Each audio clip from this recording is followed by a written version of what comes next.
August 13ನೇ ತಾರೀಕು ವಿಧಾನಮಂಡಲ ಮಳೆಗಾಲದ ಅಧಿವೇಶನ ನಡೆಯುತ್ತಾ ಇದೆ.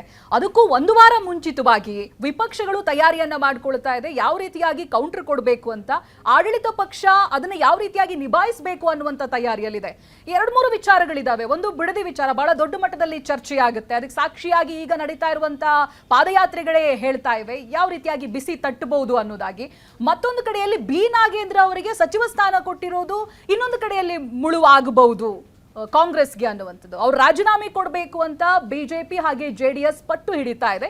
ಕಾರಣ ಅವರ ಮೇಲಿರುವಂತಹ ಹಗರಣ ಆರೋಪಗಳು. ಇವೆಲ್ಲವನ್ನ ಹೇಗೆ ನಿಭಾಯಿಸಬಹುದು ಅನ್ನೋ ಇರುವಂತ ಕುತೂಹಲ ಈಗ ಯಾವ ರೀತಿಯಾಗಿ ಕಾಂಗ್ರೆಸ್ ಇದನ್ನು ನಿಭಾಯಿಸುತ್ತೆ ಅಂತ. ಇದೆಲ್ಲದಕ್ಕೆ ಸಂಬಂಧಪಟ್ಟಾಗಿ ಒಂದು ವರದಿ ಇದೆ, ಬನ್ನಿ ನೋಡೋಣ. ನಾನು ಬಿ ನಾಗೇಂದ್ರ ಎಂಬ ಹೆಸರಿನ ನಾನು ನಾಗೇಂದ್ರ ಅವರ ವಿರುದ್ಧ 8 ಕೋಟಿ ರೂಪಾಯಿ ಮನಿ ಲ್ಯಾಂಡ್ರಿಂಗ್ ಕೇಸಲ್ಲಿ ನಾಗೇಂದ್ರ ಅವರು ಇದ್ದಾರೆ.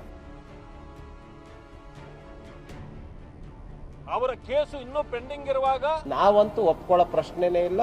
ಅವರನ್ನ ಸಚಿವ ಸಂಪುಟದಿಂದ ಕೈ ಬಿಡಬೇಕು, ಇದು ನಮ್ಮ ಆಗ್ರಹ. ನಿನ್ನ ಆತ್ಮಸಾಕ್ಷಿ ತಿರುಗಿನ ನೀವು ಕೂಡಲೇ ರಾಜೀನಾಮೆಯನ್ನು ಕೊಡಬೇಕನ್ನಂತ ಒತ್ತಾಯ ಮಾಡ್ತೀನಿ ನಾನು. ಕೊಡ್ಲಿ, ಅದೇನಿದೆ, ನಾಗೇಂದ್ರ ಅವರು ಎದುರಿಸ್ತಾರೆ.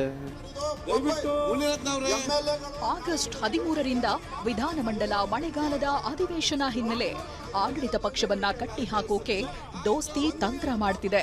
ಬಿಡದಿ ವಿಚಾರ ಏಕಾಏಕಿ ಪ್ರಸ್ತಾಪ ಮಾಡದೆ ಸಚಿವ ನಾಗೇಂದ್ರ ರಾಜೀನಾಮೆಗೆ ಪಟ್ಟು ಹಿಡಿಯೋಕೆ ನಿರ್ಧಾರ ಮಾಡಿವೆ. ಸಚಿವ ಸಂಪುಟದಿಂದ ಅವ್ರನ್ನ ಕೈ ಬಿಡಬೇಕು ಅಂತ ಭ್ರಷ್ಟರು ಈ ರಾಜ್ಯಕ್ಕೆ ಮಂತ್ರಿಗಳಾಗಿ ಮತ್ತೆ ಬರಬಾರದು.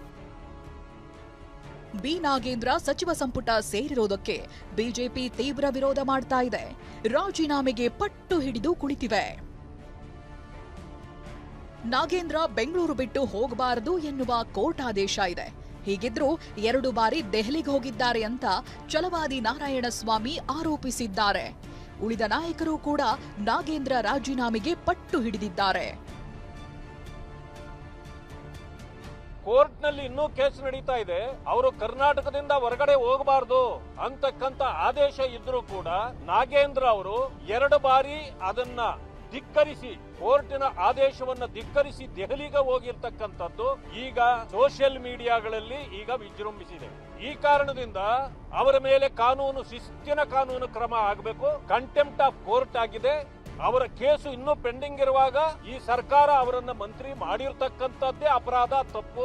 ಈಗಿದ್ರೂ ಕೂಡ ಮಾಡಿದ್ದಾರೆ. ತಕ್ಷಣ ಅವರ ರಾಜೀನಾಮೆ ಮಾನ್ಯ ಮುಖ್ಯಮಂತ್ರಿಗಳು ಪಡೆಯಲೇಬೇಕು. ನಾಗೇಂದ್ರ ಅವರಿಗೆ ಚಾರ್ಜ್ ಶೀಟ್ ಆಗಿರ್ತಕ್ಕಂಥದ್ದು ನಾಡಿಗೆ ಗೊತ್ತು. ಇವರು ಮಿನಿಸ್ಟರ್ ಮಾಡಿಬಿಟ್ಟು ಅವರಿಗೆ ಕ್ಲೀನ್ ಚೀಟಿಯನ್ನ ಕೊಡ್ತಾ ಇದ್ದಾರೆ. ಆದ್ರೆ ಕರ್ನಾಟಕ ಎಲ್ಲರಿಗೂ ಕೂಡ ಗೊತ್ತು, ನಾಗೇಂದ್ರ ಅವರನ್ನ ಮತ್ತೆ ವಾಪಸ್ ಮಂತ್ರಿಯನ್ನಾಗಿ ಮಾಡಿದ್ದಕ್ಕೆ ಕಾಂಗ್ರೆಸ್ನಲ್ಲೂ ಅಸಮಾಧಾನ ಇದೆ. ನಾವಂತೂ ಒಪ್ಕೊಳ್ಳೋ ಪ್ರಶ್ನೆನೇ ಇಲ್ಲ. ನಾಗೇಂದ್ರ ಅವ್ರನ್ನ ತೆಗಿಲೇಬೇಕು, ಅವರ ರಾಜೀನಾಮೆಯನ್ನ ಕೊಡ್ಲೇಬೇಕು. ನಮ್ದು ಹೋರಾಟ ಇದೆ. ಮೊದಲನೇ ಅಜೆಂಡನೇ ಇವತ್ತು ನಾಗೇಂದ್ರ ಅವರನ್ನ ರಾಜೀನಾಮೆಯನ್ನು ಕೊಡಬೇಕು ಅನ್ನೋ ಒತ್ತಾಯವನ್ನು ಮಾಡಬೇಕು. ಅಂತ ಭ್ರಷ್ಟರು ಈ ರಾಜ್ಯಕ್ಕೆ ಮಂತ್ರಿಗಳಾಗಿ ಮತ್ತೆ ಬರಬಾರದು. ಅಂತ ಭ್ರಷ್ಟ ಇವತ್ತು ಬಡವರ ಹಣ ತಿಂದಂತವ್ರು, ದಲಿತರ ಹಣ ತಿಂದಂತವ್ರು ಇವತ್ತು ದಲಿತರಂತಿರಲ್ಲ, ನಿಮ್ಗೆ ಏನ್ ನಾಚಿಕೆ ಆಗಲ್ಲ ನಿಮ್ಗೆ? ನಾಗೇಂದ್ರ ಅನುಮತಿ ಇಲ್ಲದೆ ದೆಹಲಿಗೆ ಹೋಗಿದ್ರೆ ತಪ್ಪು ಅಂತ ವಿಜಯಪುರದಲ್ಲಿ ಸಚಿವ ಯತೀಂದ್ರ ಸಿದ್ದರಾಮಯ್ಯ ಹೇಳಿಕೆ ಕೊಟ್ರು. ಮತ್ತೊಂದು ಕಡೆ ಸಚಿವ ಪ್ರಿಯಾಂಕ್ ಖರ್ಗೆ ಇಡಿ ಐಟಿಯನ್ನ ಪ್ರಸ್ತಾಪಿಸಿ ಬಿಜೆಪಿಗೆ ತಿರುಗೇಟು ಕೊಟ್ರು. ಬಟ್ ಅವ್ರು ಲಾಗಳ ಜೊತೆ ಕನ್ಸಲ್ಟ್ ಮಾಡಿ ಅದಕ್ಕೆ ಕಾನೂನಾತ್ಮಕ ಏನು ಕ್ರಮ ತಗೊಳ್ತಾರೆ. ಹಿಂಗಾಗಿದ್ದಕ್ಕೆ ಈಗ ಸಚಿವ ಸ್ಥಾನಕ್ಕೆ ಹೋಗಿದ್ರೆ ಇನ್ನೂ ಅದರಿಂದ ಜಾಮೀನು ಏನು ಕೊಟ್ಟೆ ಅದು ಕೂಡ ಕ್ಯಾನ್ಸಲ್ ಆಗುತ್ತೆ ಅಂತ ಹೇಳ್ತಿದ್ದಾರೆ. ಅದು ಇಷ್ಟು ನಿಜ ಸುಳ್ಳು ಯಾರಿಗೂ ಗೊತ್ತಿಲ್ವಲ್ಲ. ಅದು ಆದಾಗ ಐಟಿ, ಇಡಿ, CBI ಇವೆಲ್ಲಾನು ಕೂಡ ತೊಂದರೆ ಕೊಡಕ್ಕೆ ತಾನೇ ಸಾಕಿರೋದು ಇವರೆಲ್ಲರೂ, ಕೇಂದ್ರ ಸರ್ಕಾರದವರು. ಕೊಡ್ಲಿ, ಅದೇನಿದೆ, ನಾಗೇಂದ್ರ ಅವರು ಎದುರಿಸ್ತಾರೆ. ಏನಿದೆ, ನಾವು ಲೀಗಲಿನೇ ಹೋಗ್ಬೇಕಲ್ಲ. ಮಾಧ್ಯಮದಲ್ಲಿ ಬಂದು ನಾನಾಗಲಿ ನಾಗೇಂದ್ರ ಅವ್ರು ಮಾತಾಡೋದ್ರಾಗಲಿ ಏನು ಪ್ರಯೋಜನ ಇಲ್ಲ. ಅದು ಅವರಲ್ಲಿ ಅವ್ರು ಕೋರ್ಟ್ ನೋಟಿಸ್ ಕೊಡ್ತಾ ಇದ್ರೆ ಅದು ಕೋರ್ಟ್ನಲ್ಲೇ ಉತ್ತರ ಕೊಡ್ತಾರೆ. ಯಾಕೆ ಹೋಗಿದ್ರು, ಏನು ಮಾಡಿದ್ರು, ಯಾಕೆ ಎತ್ತ. ನನಗೆ ಅದರ ಬಗ್ಗೆ ಏನು ಮಾಹಿತಿ ಇಲ್ಲ.